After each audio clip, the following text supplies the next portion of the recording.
Okay, what we're going to do today is material related to Math 1103, and in the section 3 of Chapter 2. And you may recall we did mention that we do have this Math Zone additional exercise booklet, chapters 1 through 5, the exercises that pertain to Math 1103. And what I'm going to do is work on some of these exercises that are in section 2.3. And they're listed out here. I'm not going to do them all, but to give you an idea of how to do them. So, as we see in this first exercise, we have a formula. And what they want us to do is to solve for the letter W. And in the previous video, I did go over the steps for solving an equation. Get rid of fractions, grouping symbols, combine like terms, transpose, and isolate the variable. So basically, this is what we're going to do here. And let's look at formula 1 then. This is the formula for area, in which we want to solve for the letter W. So in a sense, the L is the coefficient of W, the term that is with the W. So we're going to get rid of it by dividing both sides by the letter L. Remember, we need to keep our balance. So when we do that, here the L's cancel out, and we get then W equals A divided by L. So this is probably the easiest of the examples. Well, this one is very similar. So we want to solve for D, and by the way, this is the circumference formula, the area around a circle, or I should say the distance around the circle, the perimeter of a circle, and pi d.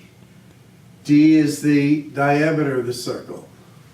So if you multiply the diameter of the circle by pi, you get its circumference, distance around, perimeter. So we want to solve for the letter D, so we're just going to divide both sides by pi. Here the pi's cancel out, and this is equal to D equals C over pi. Now, one thing I noticed as I was watching students work is that sometimes they would confuse a capital letter D with the lowercase letter d. You can't do that when you're solving for these formula.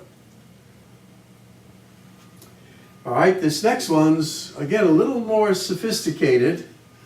Here we have two terms. And again, it's an equation because of the equal sign. We want to find what S is. So here's a term that we want to put on the other side. So we can isolate this. So this is actually step 4 over there, where we're going to transpose this. Now, we had used the word before, but we didn't really describe it. And what we are going to do is take this term, and remember there's sort of a positive sign in front, and bring this term over to the other side. That's what transpose means. But when we cross the equal sign, the sign of what we are transposing changes.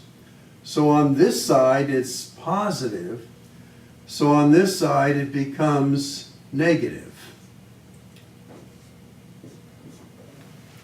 So we are taking this term and in a sense adding its additive inverse, which is a negative this. So on this side it becomes 0, and on this side it becomes the negative pi r squared. So transposing is the same as adding the additive inverse, except it's just a little easier. Take a term from one side, bring it to the other, just change its sign. So now we're left with pi r s. And remember, it's the s we want to solve for. So as we did up here, when we have something times something times something, we get rid of, in a sense, a factor by dividing those factors out. And then over here, so these now cancel out, and we're left now with s equals a minus pi r squared all over pi r. Now, you could also do something here.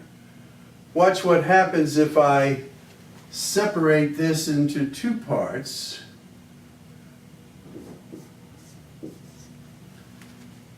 And I went a little went a little further than I should on the line here. So this would be like two terms.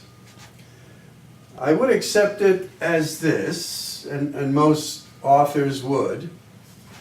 But here we could cancel out the pi, and we could cancel out one of those. So we're left with a final answer then of s equals a over pi r, and then that would be minus r. Both of these answers are equivalent, but this one is a little more simplified.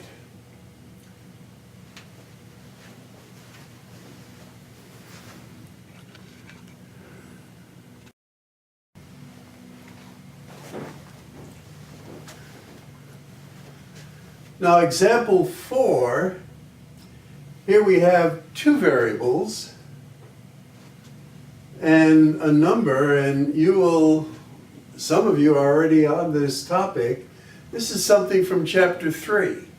This is standard form of the linear equation in two variables. And one of the things they often ask you to do is to solve for the letter y. And that's what they're asking you to do here. So a couple of ways to do this. And one way is, I'll show you both ways. This will be a negative 3y. Now I want to take this term, transpose it to the other side, where it will become a negative 4x. And then my 12 is still there. So I'm just taking this term, but I want to get to the other side because I want to solve for y. And I'm going to transpose it by just bringing it to the other side and changing its sign.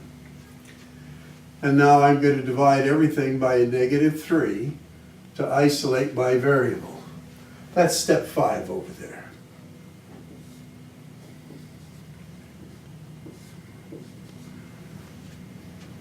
So the key is that you put the negative 3 under each of the terms, and then now these cancel out, and you end up with y equals, and a negative divided by a negative is positive, so that'll be 4/3 x, and then this will be a negative 4. You know, I've put this from standard form into what we'll learn later is slope-intercept form by solving for the letter y. Now that's one way to do it. And while I'm here, I'll show you the other way.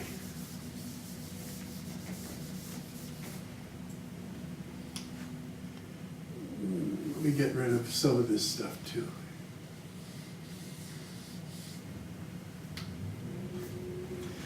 Now, we want to solve for a positive y.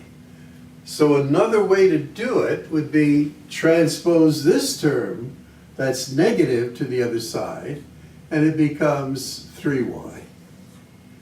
Transpose the 12 to this side, that becomes a negative 12. And now, when I divide, I'm dividing by a positive 3.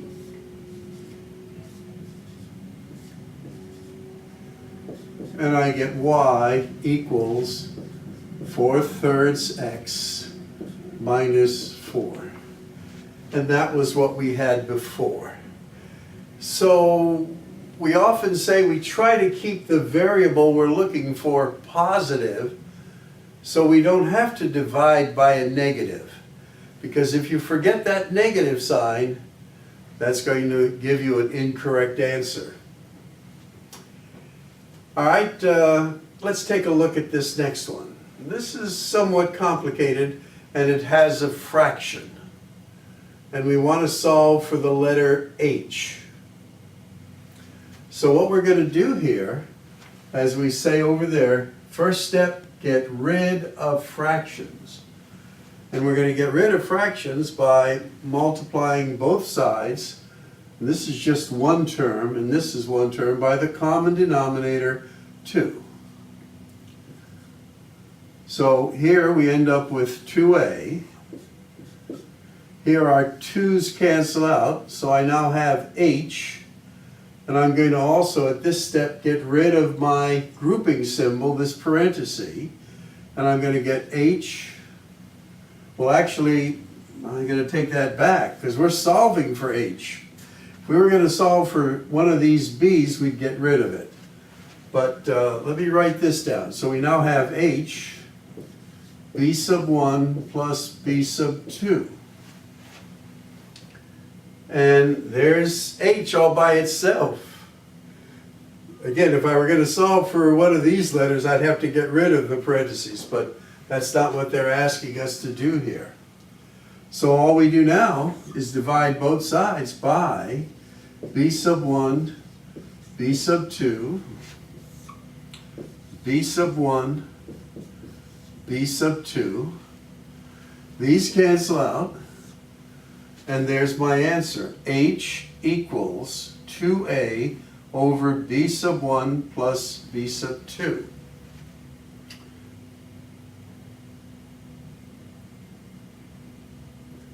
So let's do this again. This is our initial formula. We want to solve for the letter h. We got rid of fractions, got 2a, and then h is in a sense by itself, so we're just going to divide by this. But we're going to use this to do another one, which we're going to solve for another letter. Let's say instead of solving for h, let's solve for b sub 2. The first part is the same. We're going to get rid of the fraction, which is 2. So we multiply each term by 2. So we get here 2a equals, now since this is in a parenthesis, we have to get rid of our grouping symbol. So this becomes h b sub 1, and this becomes h b sub 2. And that's the letter we want to solve for, right there. But we've gotten it out of the parenthesis. So what do we do now? Well, we want to isolate this term on this side. So we're going to transpose this one to the other side. When we do that, its sign changes.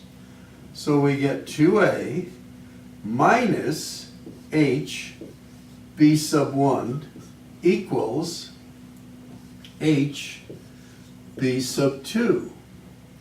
I should put that a little lower. There we go. Now, we're almost finished. We have to isolate the b sub 2. And how do we do that? Well, by dividing by its coefficient, h. And I'm going to do this in two parts here, because I can do some canceling there. Now, all of this over h would be, for me, an acceptable answer. But if you wanted to simplify a little more, you would then cancel these out. And this would then give you an answer, b sub 2 equals 2a over h. And then our negative b sub 1. And that would be an answer as well. So you could have it all over the h, or do a little more simplification. And you'd have to see what MathLab is looking for.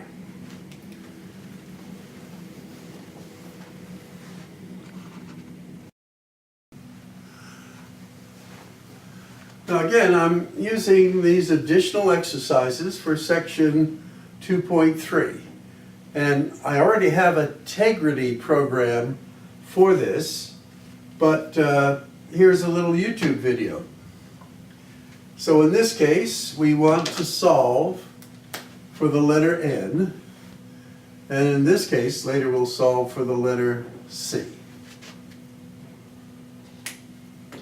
And we want to continue using the techniques of solving an equation.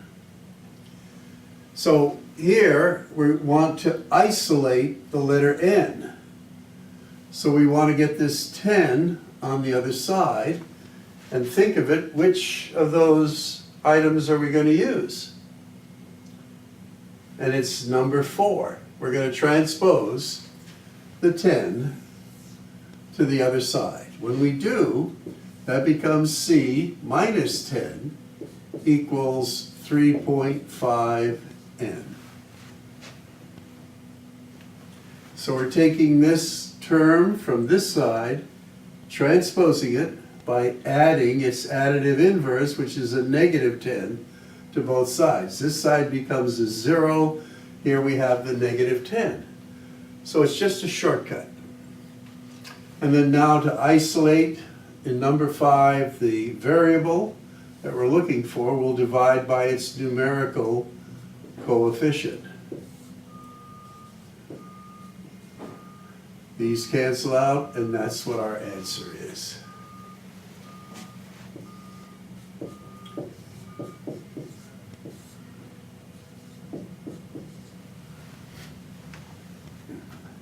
This one you'll run into later in the course as you do some things, and they want you to solve this equation for the letter C. And that's step 1, get rid of all the fractions. So these are fractions. Now how do you get rid of all the fractions? Well, you multiply by the lowest common denominator, which happens to be, in this case, A, B, and C. So I'm going to multiply every term by A, B, and C.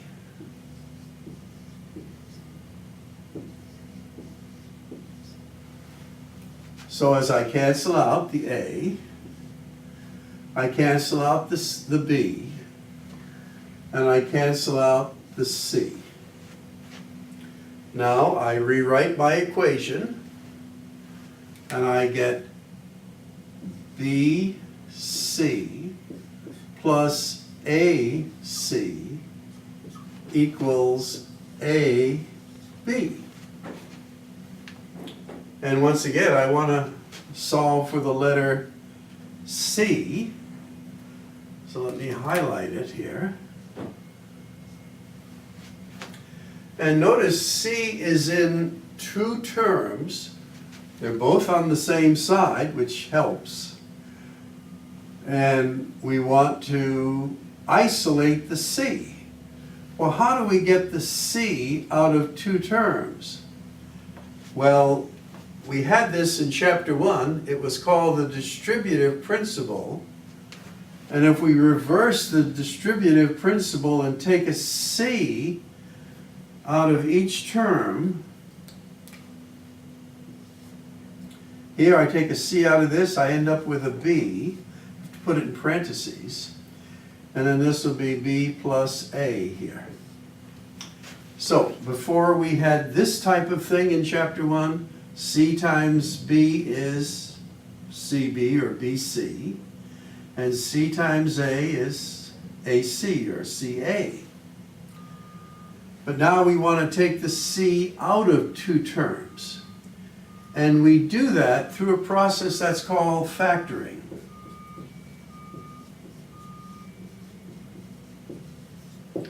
So through factoring, we are taking out the letter C from each term. We had gone this way using the distributive principle. Now the opposite or the reverse of it is called factoring. So here we're going to factor out the letter C. And then this now equals AB. Now that we have the C by itself, we're going to divide by this, which is B plus A. And keep in mind, you could reverse these, the commutative principle, and have it A plus B. So we can do it that way. And that cancels out, and that's our answer. So C equals AB over A plus B.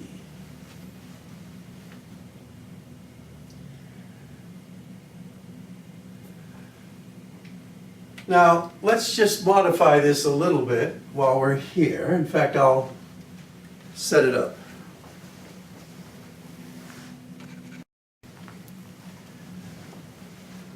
Now, in the last example, we were solving for the letter C.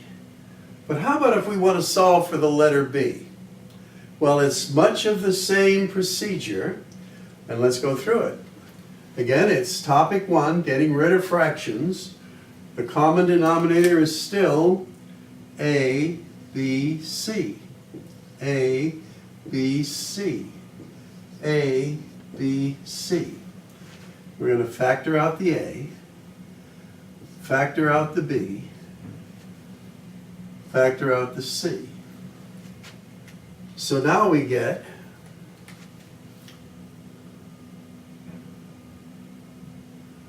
BC plus B. Oh, wait a minute, I did the wrong one here. There you go.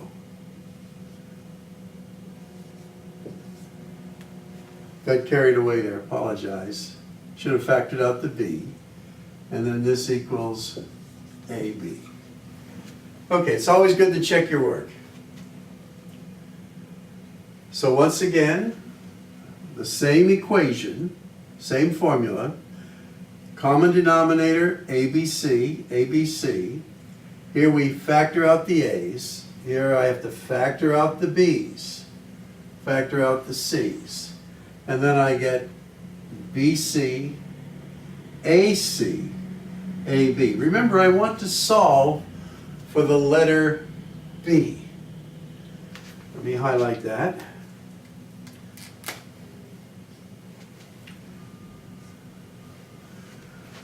This is a little different scenario because here we have a B on this side now. So think about it. What do I need to do to get all the B's on one side? Well, I have to transpose this. So I'm going to get then BC, that's this one.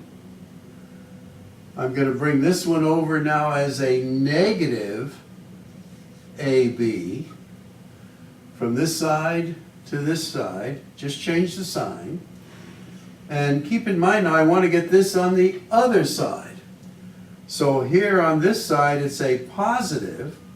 So by getting it over to the other side it just becomes a negative AC. And keep in mind I'm just adding its additive inverse to both sides. So now, this is a little more challenging. than the original example 7.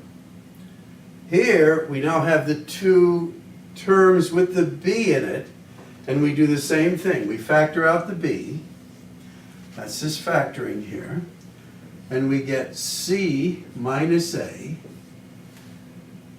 And now we're going to divide both sides by c minus a, c minus a. These cancel out, and then my final answer will be b is equal to a negative ac over c minus a. So a little twist on what we had done already, but just solving for the other letter. And we could also solve for a in the same fashion. Solving for a would be very similar to what we've done here. Okay, we're going to do one other thing from that page that you'll be doing, and that'll tie up this particular lesson.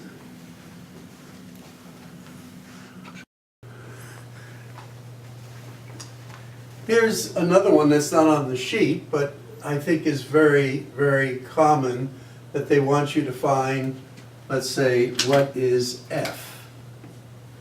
Fahrenheit. So here we have a case of getting rid of fractions as our first thing.